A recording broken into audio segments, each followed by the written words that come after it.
Baik, Assalamualaikum warahmatullahi wabarakatuh. Salam sejahtera untuk kita semua ya. Sebelumnya berjumpa kembali dengan saya Henry Rahman ya, dari Universitas Pelita Bangsa, Fakultas Teknik, Program Studi Teknik Informatika. Nah, pada kesempatan kali ini saya akan membahas materi terkait Fatakernaut ya.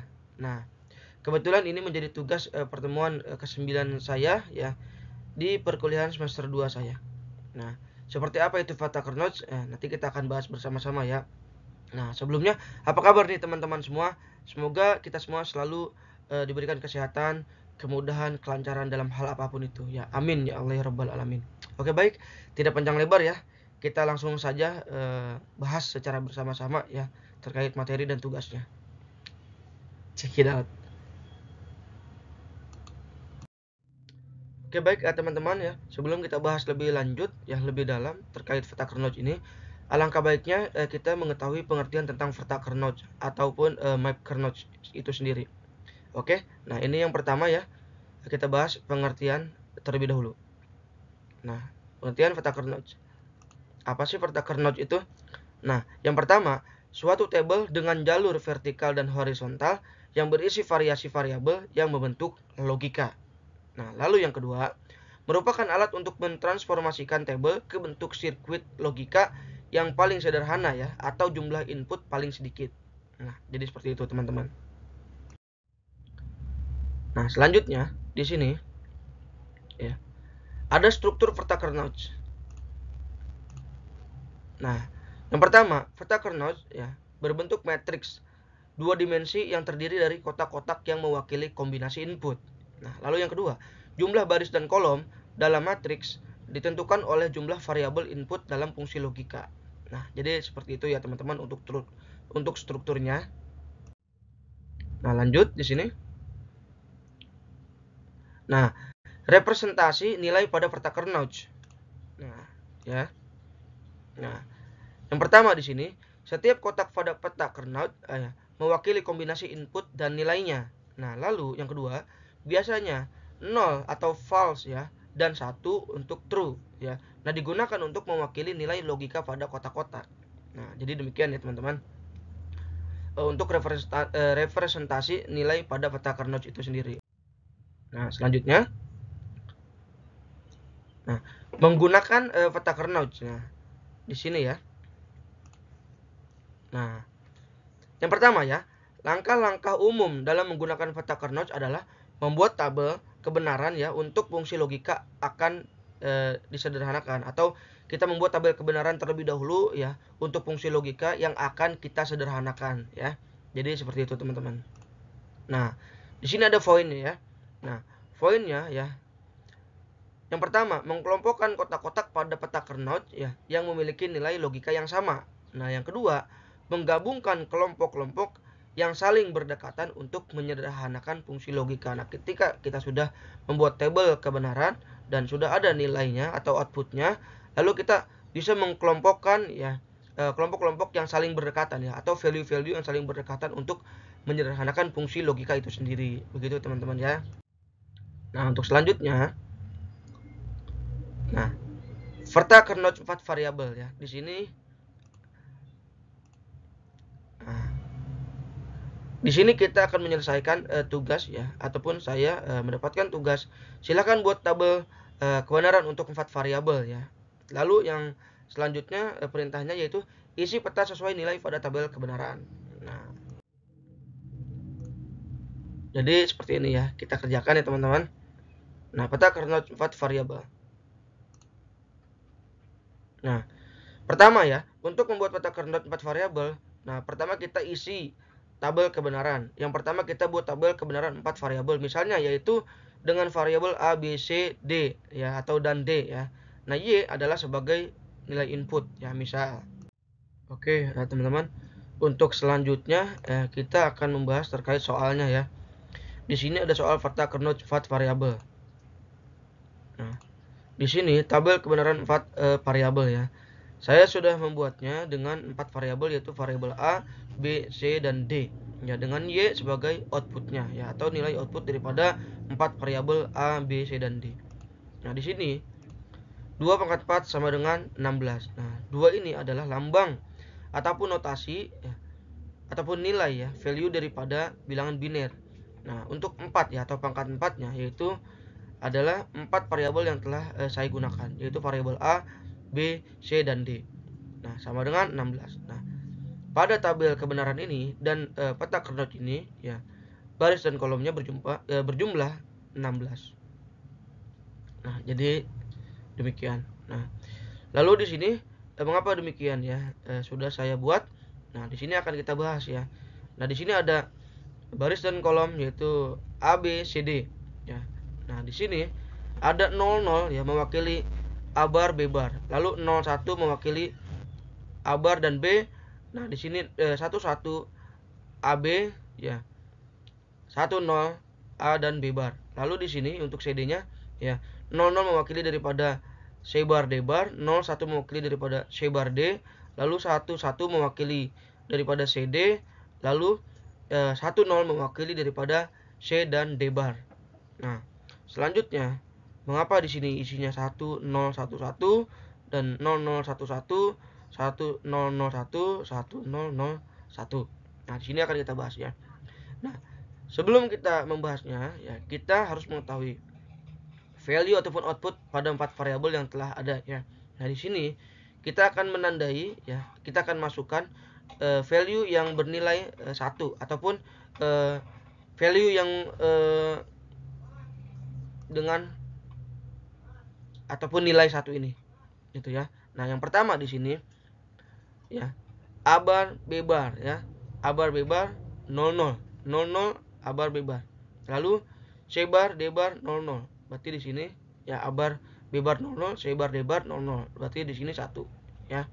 Lalu untuk output yang kedua ya, bernilai 1 di sini yang kedua ya. A bar B bar 00 ya, A bar B bar 00. Lalu di sini C 1. Nah, C1 dan D bar 0. Berarti ini ya. Nah, lalu yang kedua di sini yang ketiga sorry. Nah, A bar B bar, nah, A bar B bar, nah, A bar B bar 00 ya. Lalu CD 11, CD 11. Nah, jadi ini yang ketiga. Nah, lalu yang keempat ya di sini A bar ya. A bar dan B, A bar dan B 01, A bar dan B, A bar dan B 01 ini ya. Lalu C 1 D bar 0, 10 ya. C 10, 10 ya. A bar B bar 10 di sini. Nah, C dan D bar, C dan D bar. Nah, berarti ini ya yang keempat. Lalu yang kelima di sini ya, A bar ya, A bar 0 dan B 1. A bar 0 ya, dan B 1. Nah, A bar 0 dan B 1 ini ya. Lalu untuk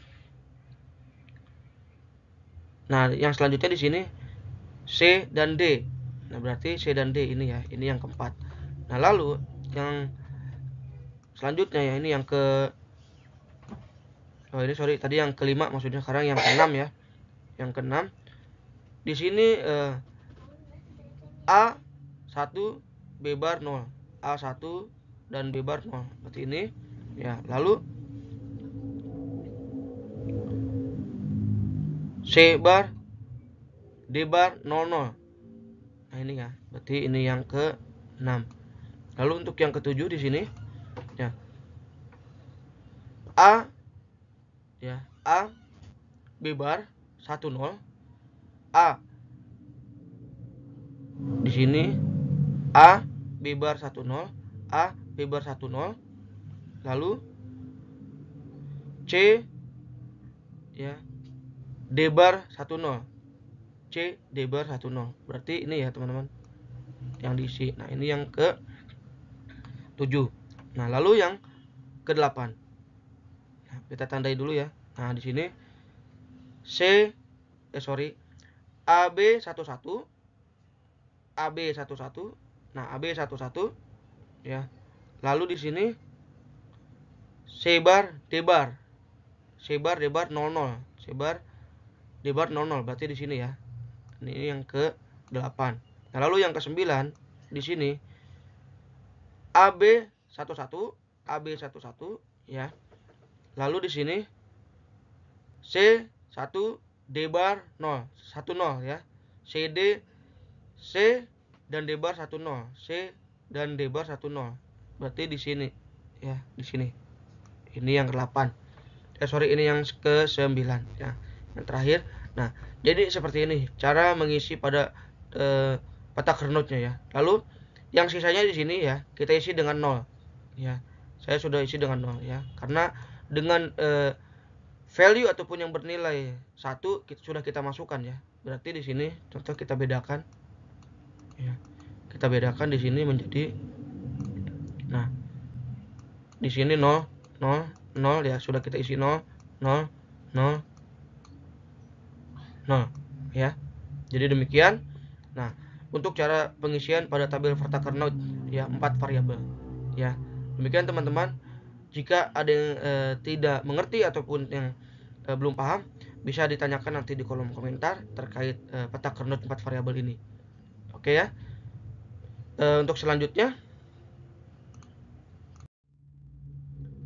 oke teman-teman ya, di sini yang selanjutnya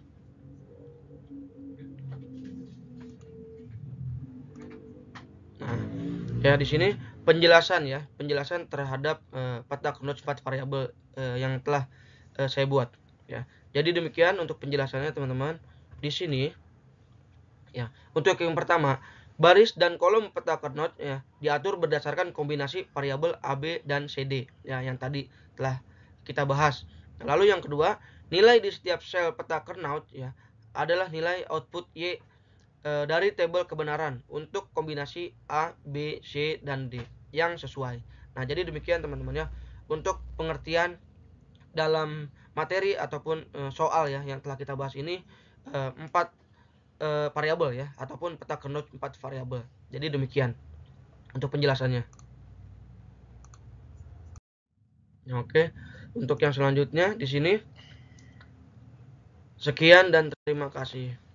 Oke, mungkin ini saja ya yang dapat saya sampaikan. Kurang lebihnya mohon maaf ya.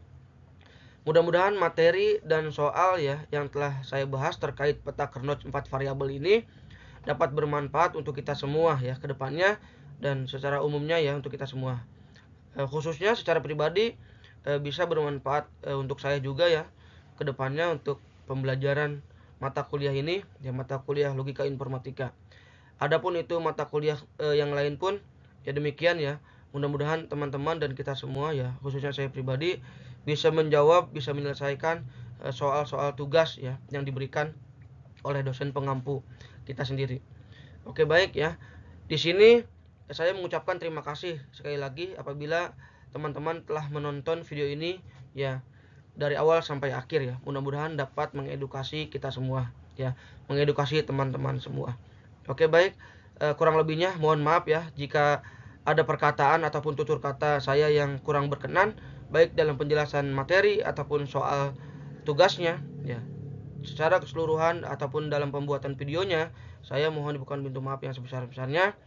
Saya akhiri ya, sampai jumpa di video-video tugas saya yang selanjutnya ya. Masih menyangkut ya edukasi dalam pembelajaran ya. Saya akhiri ya video ini. Sekali lagi terima kasih banyak. Sampai jumpa ya. Wabillahi taufiq wal hidayah. Wassalamualaikum warahmatullahi wabarakatuh.